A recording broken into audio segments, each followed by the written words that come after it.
Dear students, welcome to Digital Learning Department of Collegiate Education. Myself Khalil, Assistant Professor, Department of Commerce. Course BBM, Semester 5th. The subject is Management, paper Business Research Methods, and the topic is Research Methodology. Subtopic means today's topic, Level of Significance.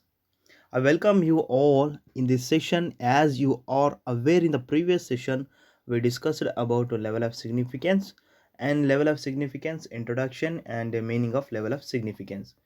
In this session, we are going to talk about important other concepts of level of significance, mainly how to choose the level of significance and selecting level of significance means the factors that determine the level of significance and changing level of significance.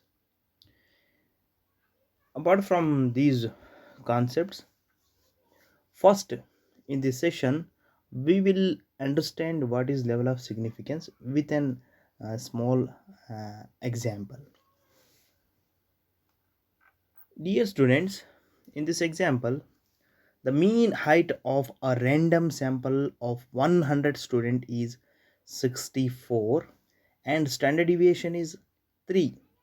The test the statement that mean height of population is 67 at 5% level of significance. Observe students, here in this problem they given level of significance at 5%. Okay, 5% represents that level of significance, means probability of occurring type 1 error. 5% level of significance indicates alpha, means probability of occurring type 1 errors. 95% represents confidence level. And here there is a small formula to calculate confidence level, that is confidence level equal 1 minus alpha, that is level of significance. So from the above example we can easily ascertain the confidence level. 1 minus 0.05, that is 5%, then you will get 0.9%. Or if you consider 1 as a 100%, alpha is he in our problem is 5%, then you will get 95% as confidence level. Okay, that is the level of confidence, means here level of confidence means probability of not occurring type 1 error. And the next concept is how to choose the level of significance. It is one of the important what task to a researcher to choose the level of significance. See, dear students, the level of significance should be chosen with careful considerations of the key factors such as the sample size, power of the test, expected losses from type 1 error, and expected losses from type 2 errors. While the conventional levels may still serve as practical benchmarks, they should not be adopted mindlessly and mechanically for every application. These are all the important factors. As a researcher, he has to take in consideration while means while choosing the level of confidence. The next topic is selecting a level of significance or the factors that determine the level of significance. The hypothesis should be tested on a predetermined level of significance, which should be specified. Usually, either 5% level or 1% level is considered for the purpose.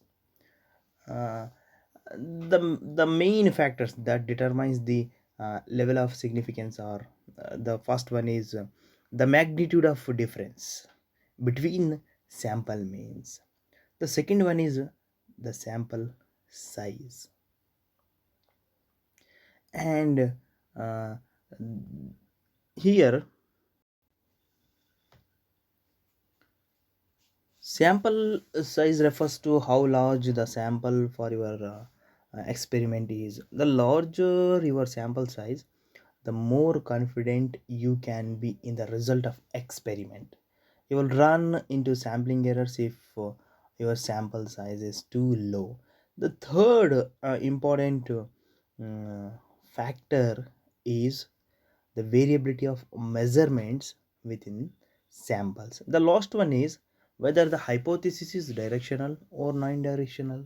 Means a directional hypothesis are those where one can predict the direction. For example, girls perform better than boys. Here, better than shows the direction predicted. On the other hand, non-directional hypotheses are those where one does not predict the kind of effect but can state a relationship between variable 1 and variable 2. Dear student, for example, there will be a difference in the performance of girls and boys.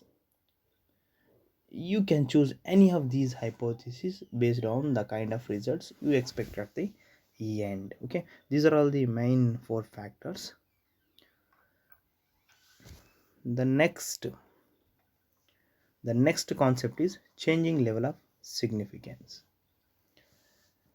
Because this 5% is a standard alpha, we will start by adjusting away from that value. Typically you will need a good reason to change the significance level to something other than 0.05, that is 5%.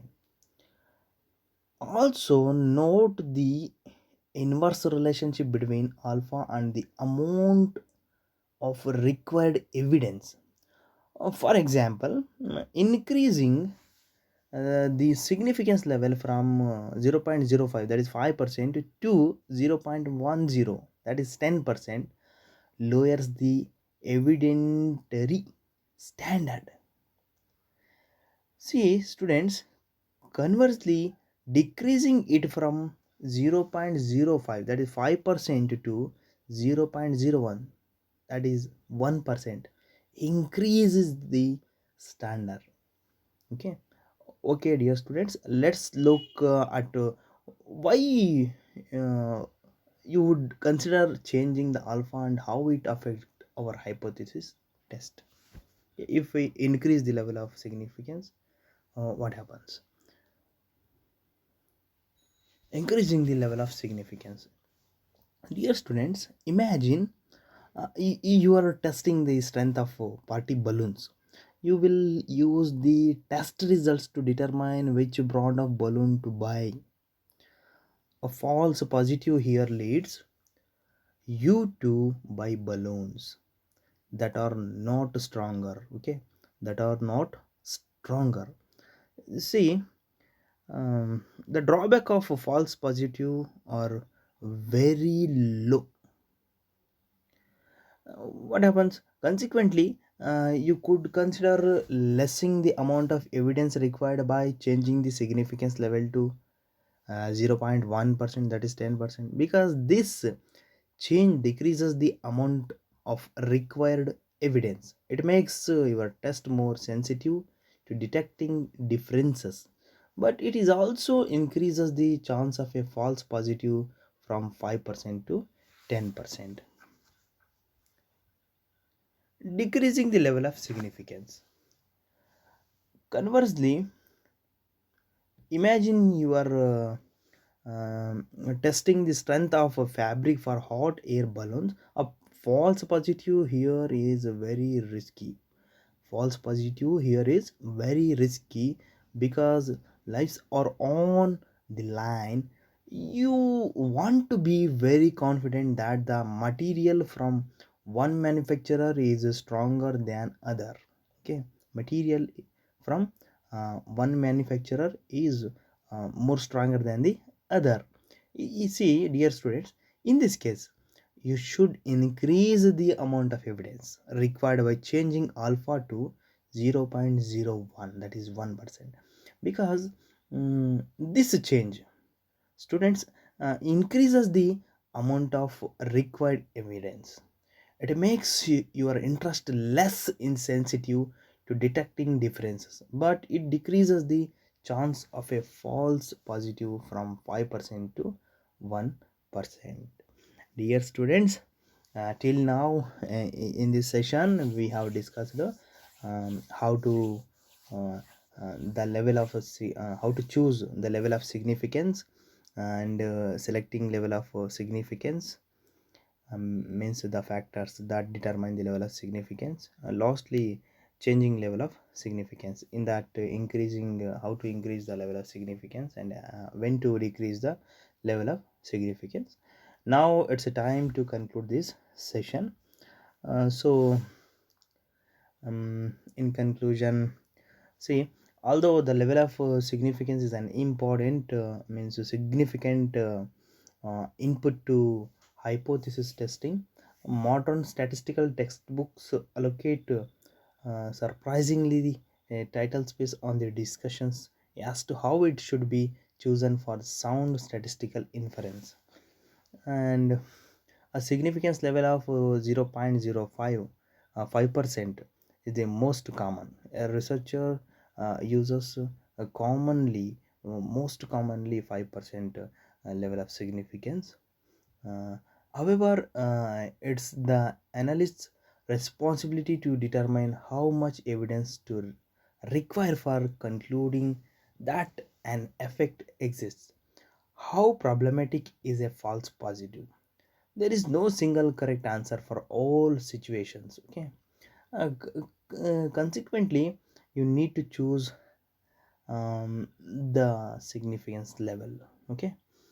And students, while the significance level indicates the amount of evidence that you require, and here the p-value represents the strength of the evidence that exists in your sample. When your p-value is less than or equal to significance level, the strength of the sample evidence meets or exceeds our evidentiary standard for rejecting the null hypothesis and concluding that the effect exists. Students, these are all reference books. Okay. You can refer these books for more information about the above said topics. And in this slide I have provided internet reference links also. Kindly make use of these links to gain much or further information, okay, further knowledge about a level of significance. Thank you all. Have a nice day.